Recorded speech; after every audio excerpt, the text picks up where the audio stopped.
Dear friends, hello, hello, hello, hello from Dubai. I have a guest and I'm very much interested to listen to this guest today. This is beautiful Carol Talbot. She is a very interesting person. Why is she very interesting? She is master firewalk instructor. Can you imagine? Master firewalk instructor. Till now, I cannot imagine. She is a keynote speaker. She is author of the book, You Divine Genius. And she's very influential and famous person in Dubai. She was recommended, my friend recommended to talk to her since I think she has a lot of secrets. Dear Carol, I'm very happy to see you, very happy to see you. And my first question to you is, in your book, you're saying that we are, as humans, we can create our own reality. And I think maybe that thing helps you to walk on fire and to be in Amazon rainforest, to be in the jungles, because you also were there. Tell me, please, what do you mean by creating your own reality? Well, I suspect some of the viewers are thinking, what, we created this lockdown at the moment in this state, but we are part of a collective consciousness. And actually, you cannot prove anything outside of yourself. Our reality is created inside. So what that means is it would be really good to get to know what's going on inside of you and exploring the brilliance inside of you. So when I work with people, it's helping them to understand what I like to call the user manual for your mind. When we're born, we're not coming with an operating manual. So, understand everything is mind, but what gets mind going is thoughts and understanding the thoughts that you have on a regular basis. So we all know we have a conscious mind and an unconscious mind. So you can think of the conscious mind like a computer keyboard. You can think of it like a screen, and you respond and react to what appears on the screen and what you type in. Except nothing appears on the screen if you don't connect your keyboard and your monitor to a hard drive. Now, the hard drive is essentially your unconscious mind, which is basically a recording and playback device that forms the habit mind. And it's thousands of times more powerful than the conscious mind. In fact, they say it's estimated by behavioral psychologists that we're operating from programs and patterns stored at the unconscious level over 95% of the time. And what this means is that every time you think you're making a conscious decision, you're not. That decision is based on programs and patterns that you've got stored there. And that is what creates your reality, or like being in a dark warehouse keeps tripping you up and we need to switch the light on. So a lot of the work I do is helping people discover whether the programs and patterns that they're operating from in terms of creating their reality is moving them forward or moving them in the other direction. In other words, switching on that light and showing them that there is a big buffet out in the world, and you don't have to keep picking from the buffet the food that you don't like. There's infinite choices out there. So that's the start. Do you think I'm sitting in a very dark place? Because it looks like I'm in a very dark place and you're in a very bright place, But let's think that it's yin and yang. It's very interesting that you said that 95% of our decision we are taking from our unconsciousness mind. Do you think we can change it, or we can reformat this 95%? Because it's a very big, actually all our decisions are from unconsciousness. Well, actually, when I say 95%, that's actually being very generous. For a very large amount of the population, they say that they're only operating from conscious awareness about 1% of the time. So anybody watching this video is already sort of waking up and exploring. Now, when you say, can it be changed? Yes, absolutely. You can teach an old dog new tricks, basically. And this is where the field of neuroplasticity is coming in and opening the door and allowing us to understand how we learn. It's actually what makes personal growth and development so exciting, because we're made up of billions and billions of different types of neurons constantly wiring and firing in a particular way. And what this means is each time you repeat the same thought, the same, operate from the same emotions, operate from the same language, it strengthens the way your neurons wire and fire together. So it's a little bit like, if you think about when somebody smiles at you, what's the natural reaction? You want to smile back. And that's because your neurons wire and fire that way. So what we need to do is literally unplug them and get them to wire and fire in a completely new way. And this is, again, where understanding the user manual for your mind, you find the possibilities in mastering your mind. And in fact, mastering your mind is really the first step in anything you want to do, whether, you know, it's the spiritual path in terms of meditation. You still need to master that monkey mind. Whether it's in terms of setting goals and really going for it, then it's about mastering your mind and your motivation. Whether you want to be fit and healthy, it's about mastering your mind so you don't get the saboteur voice coming in. So it all starts with understanding the mind and what thoughts you're operating from. And as I said, the field of neuroplasticity and a lot of the work that I do in NLP, neuro-linguistic programming, works at the unconscious level, because all learning, all change, all behavior is the domain of the unconscious mind. And I'm sure, Olga, you've been on programs that are really, they're great at the time. And then when you go home, everything goes back the way it was. And that's because you're out of that environment and the changes were only made at the conscious level. So that's the reason that, you know, when I spoke just a few minutes ago, I said it's about recognizing those programs and patterns that you're operating from at the unconscious level, and then creating shifts and changes at that level. And, you know, a lot of the fields that I work in, whether it's hypnosis or the tools and techniques from NLP, help you make very, very rapid shifts. What I'd also say here is nobody can do anything to you. And sadly, we live in a culture or a world where if you're sick, you go to a doctor and say, give me some tablets or heal me. You want somebody else to do something to you. Whereas all the modalities I work with are do with. If the person doesn't want to shift or change, there's nothing you can do. However, the moment you reach that point where you do want to make a shift and change, it can be extremely quick. And this is the world that we're living in now. We're being forced in some ways to be creative. I mean, look at what you've created during this period, Olga, to, you know, bring on different people and share their expertise or their wisdom or their words. Carol, honestly, that's true, because, you know, of course, being director and producer of the movies is different. But now, let's say we created a platform which is called Hidden Hero, number one, to connect people, to give different opinions. Let's say you're from England and it's very interesting what you can bring to this platform. Somebody's from South Africa, somebody's from Moscow, somebody's from Dubai. It's very different people, different opinions. Yes. And the second thing, which I'm now very interested, and I'm happy that I can help people, I help people with the speech, because I think that by the way how we're speaking and what we are putting in our words, it's public speaking, anything when we speak to each other, also our words can heal us or can kill us, because it is a very powerful energy.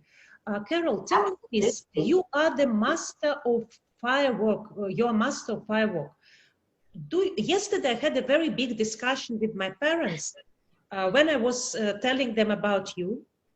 And my parents told me, you know, Olga, all these fireworks, it's not for everybody. It should be some unique person. It's some incredible person with an incredible energy. It's not for everybody. It's only for unique people. Can you tell me about that? Is it really for only unique people, or anybody in the world can do it?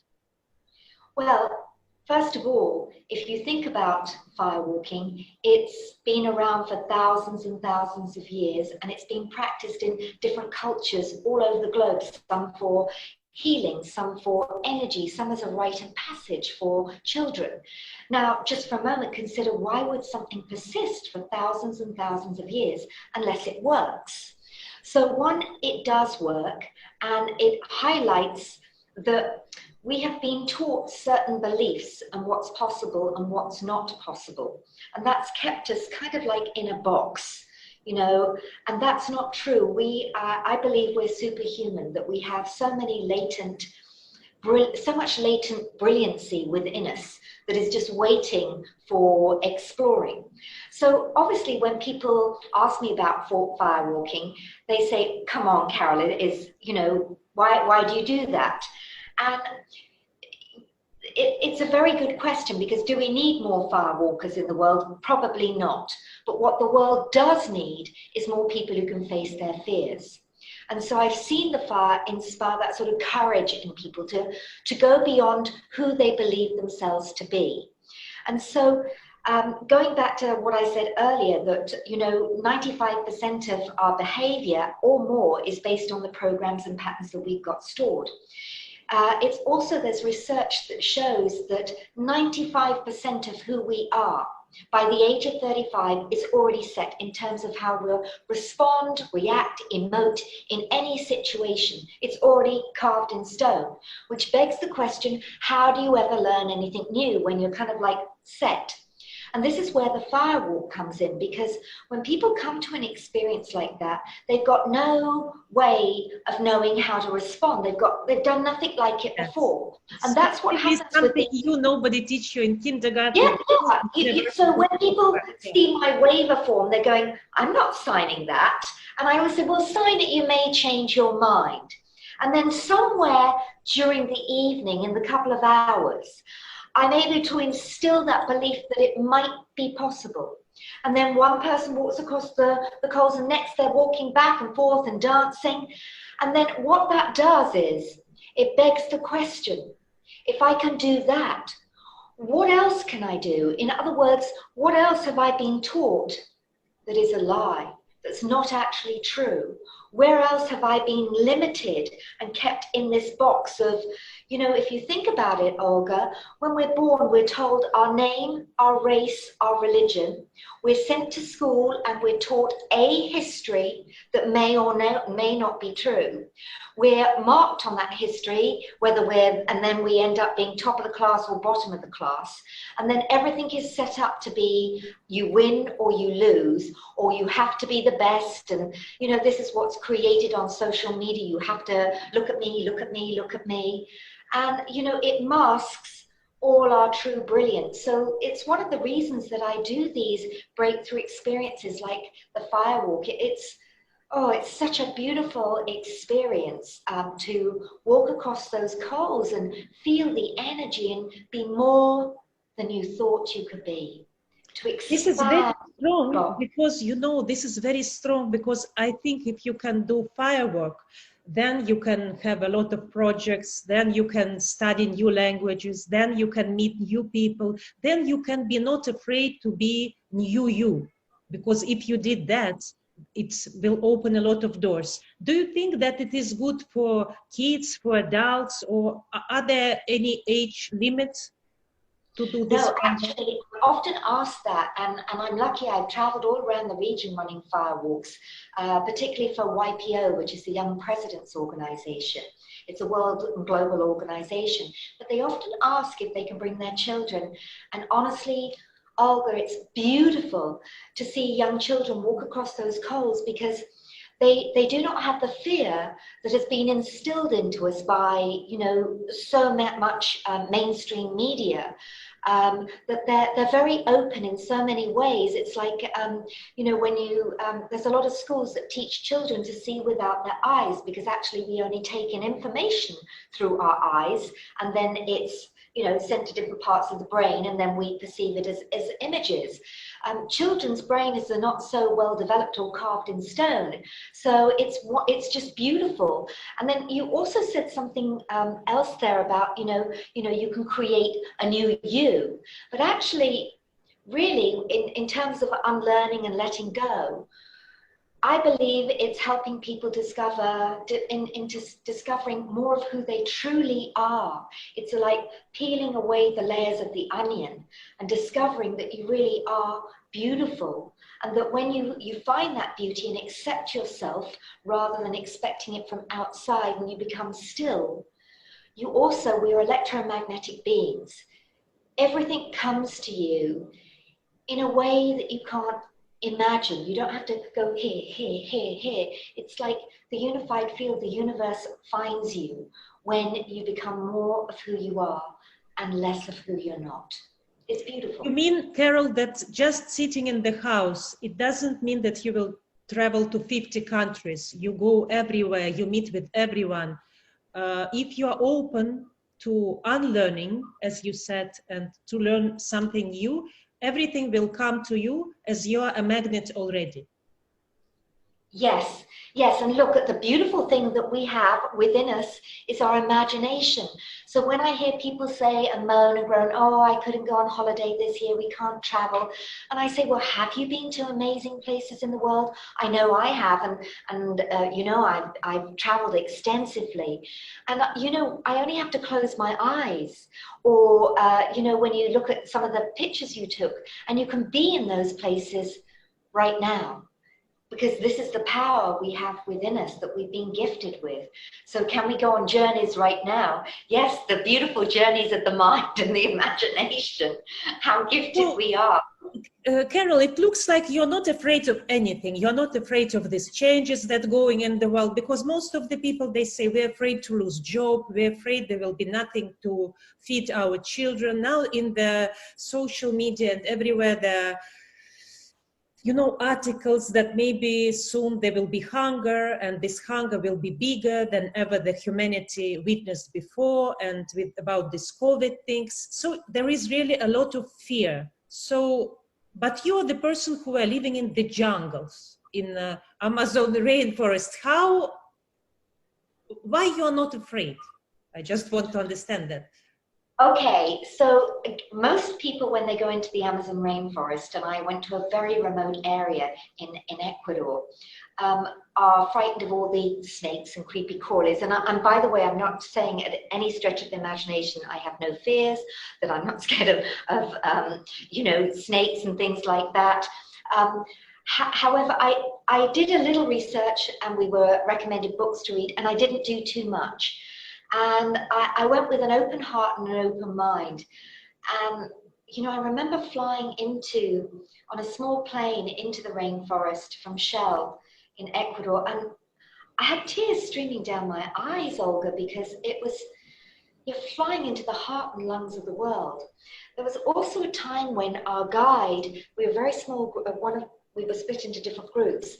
Our guide took us into the rainforest, and he left us. He put each one of us somewhere else, separate. And he left me by a tree that was linked to another tree. It was like the two roots were together, because everything grows above the land. And he said, sit here. And he left, and everybody else left, and just left me there. And when I think of that, normally I would have been scared, but it was such an opportunity to connect with nature. And here's the other thing I understood. You know, what we fear doesn't, like the animals you don't want to see, the snakes, creepy crawly spiders, they don't want to see you either. You know, I probably frighten them. You know, they don't want to see you. So you just didn't see them. And it's also what you choose to see. You know, like, you know, the old analogy is the glass half full or half empty. You know, do you choose to, that's how you choose to see the world? There's a lack of food and vegetables. And, well, that's not true. There may be where you are. And, you know, we all have the ability to grow food. Nature is abundant. You know, it's what we've been taught is wrong. This is a time to question and go, that's odd. That really, you know, yesterday they told us this. Today they're telling us that. So this is, again, I encourage people to go within and see where it sits with you. We have the brain inside our head. There's a brain inside the heart. It doesn't look like the brain in the head, but we have, from heart math, heart intelligence. Then the enteric nervous system, which is your gut. So I see a lot of people in stress at the moment, and their gut there is telling them about it. And then you've even got cell intelligence. Even a single cell, and you're made up of billions of cells, has the ability to make decisions in unforeseen difficulties. And the cells hold the blueprint for who you are physically, mentally, emotionally, spiritually. So when you learn, grow, or think, that may be not right, then your cells upgrade as well.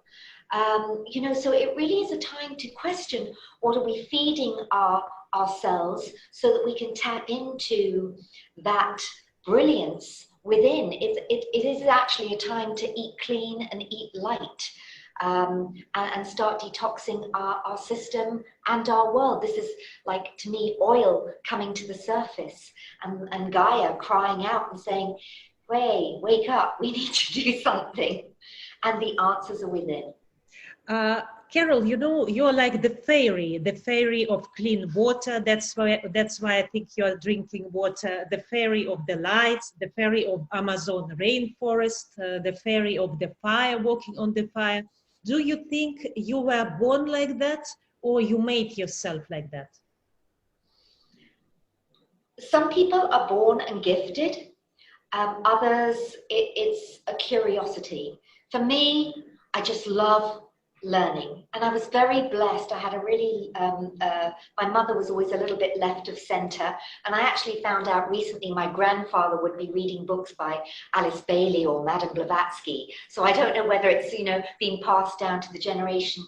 But even now, you know, when I get the opportunity to learn something new or a little bit different, I get really excited, because it, you know, so to me, to tell people what excites you when you learn something new, or you hear something that switches that light bulb on, that makes you go, that's interesting, I want to discover more about that. And there's always more to discover. Our journey, though, has tended to be in the outer world. And I think, you know, what we've been gifted with is a way to look within. And, you know, when you're talking about drinking water and eating lighter, you know, it's, you know, to me, if you eat light, you become light, literally. And actually, during this lockdown, I was meant to be going on a breatharian workshop, where we were going to be in the dark for 9 nights, 9 days. And I mean pitch black. When you're in pitch black for long periods of time, you release a lot of melatonin and DMT into your system, so you can see in the dark. And being a breatharian program, it was also, we were only going to be given water during those days. Some people, I think, would have been allowed some juice. And I was certainly erring towards a lighter lifestyle. Now, not everybody needs to do that in terms of reaching different levels of consciousness. But I always love a quote, and it's about finding your own path. There's a quote, you may have seen it in my book, it's by David Lynch, and I'm sure you've heard of him, a wonderful film director. And he says, if your consciousness is the size of a golf ball, then when you read the book, then when you see the movie, then when you have the experience, that's about all you get from it. And if you can expand that golf ball to the size of a football, then when you watch the movie, when you read the book, you get more from it. And we've all had this experience where you've watched a documentary or a movie, and it was good, and then it came back into your sphere maybe a couple of years later, and you watched it again, and you got something that you hadn't seen before. And this shows you that I absolutely agree with you. To grow. It's absolutely agree with you. You know, when I first watched the movie Matrix, it was very long ago. I understood nothing. Really, I watched that movie and I understood nothing. And now I don't know why I decided to watch it again. And it was very strange, as if it was completely a new movie, because now it's like a documentary. It's like, it's very interesting. Carol, my last question to you is, you know, since a lot of our audience are people who are mentors, coaches, writers, teachers, and, you know, nowadays, they don't know, some of them, they are redundant, some of them, they're building their own brand, and they want to do you know, they don't know how to do it. You did it. I understood from the interview with you, you did it automatically. You never thought about that Carol Talbot is a brand, but you are a brand because you are a brand of uniting nature and a human and growing the mind of the human being bigger and find a genius in yourself. This is actually what you are doing, and it is very, very powerful, very powerful. I think everybody needs it. Everybody needs it. What recommendation you can give people when they are building their brand? We spend a lot of time, and trust me, it's not that I haven't spent a lot of money in what I say, kissing a lot of frogs, in terms that, you know, it didn't kind of, some worked, some didn't. And so a lot of, you know, when you say a brand, it wasn't by design. In this time, whether you've lost your job or not, and it's funny you asked this because one of our former students called me and he'd lost his job, and the first thing and he was really stressed, and the first thing I said to him is, did you enjoy your job? He said, no, I've hated it for 2 years. You know, couldn't wait, and now he's been let go, he's stressed. Except, you know, most of us really want to feel that we can contribute in a meaningful way. And sometimes that means thinking about how you can be of service in the world and be the best that you can be. One of my favorite quotes is, the path to mastery means the letting go of everything in your life that represents mediocrity. Just letting go and, again, discovering more of who you are and more of who you're not. So when you act with authenticity, integrity, and truly be yourself rather than emulate someone else, it's good to have a model of excellence, someone you aspire to, but ultimately you are you. And it's about discovering we all have beautiful gifts that we can contribute in a meaningful way. And Olga, you're a wonderful example of this. So, you know, what you were doing was not available during this time. So what you did was ask yourself, well, how can I use my skills and gifts to be of service and contribute in a meaningful way? And that's exactly what you're doing with creating this wonderful platform. And so that's what I would say to people, even in terms of building a brand. And look, I'm not the expert here. You can go online and many people doing courses and things like that. Some work for you, some don't. Notice what resonates with you.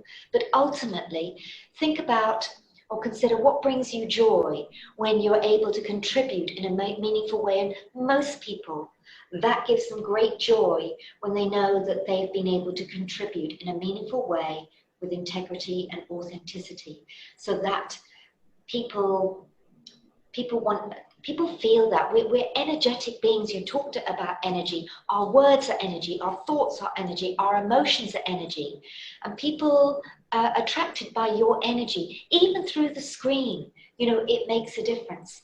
So be who you are. And for many people that sounds so simple, except we've covered ourselves with, you know, wanting to be this person, wanting to be that person, rather than being still and being that magnet where the universe comes to you. For example, if somebody wants to be Carol Talbot, it doesn't mean that he needs to be Carol. He can know how to walk on the fire, or how to find resilience, or how to find inner power. But it doesn't mean that he should be exactly like you. But I think that many people, after listening to you, Carol, they would like to be exactly like you, because you're very charming and you are really a magnet. I want to thank you very, very much. I really liked very much your energy, and you give very big power to me. And I want very much to meet you in person. It will be my big There you go. I want to meet you very much, Carol. Now it's my dream. Thank you so much, being the fairy of the fire, of the nature, and of Amazon rainforest. Thank you so much. Happy to see you. Thank you. Thank you.